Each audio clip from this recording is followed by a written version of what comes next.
మంత్రిగా బాధ్యతలు స్వీకరించిన లోకేష్ కార్యాచరణను మొదలుపెట్టారు. మంగళగిరి ప్రజల కోసం లోకేష్ ప్రజాదర్బార్ కార్యక్రమానికి శ్రీకారం చుట్టారు. ఉండవల్లి నివాసంలో ప్రజలను కలుసుకున్న లోకేష్ నియోజకవర్గ ప్రజలు తమ దృష్టికి తెచ్చే సమస్యలను ఎప్పటికప్పుడు పరిష్కరించడానికి అడుగులు వేశారు.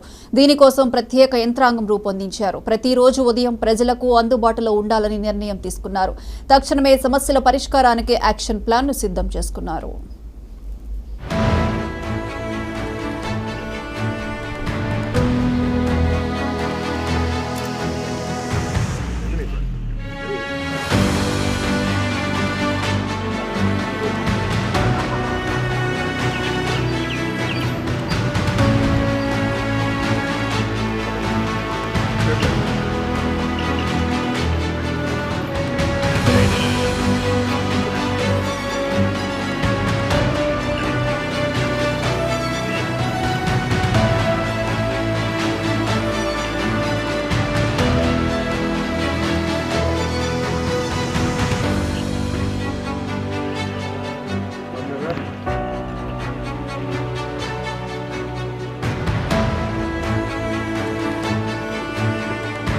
संजीवजरदो वर्धमानयस्य विवेकमो भवति तद्विदन्ति दीर्घमायुः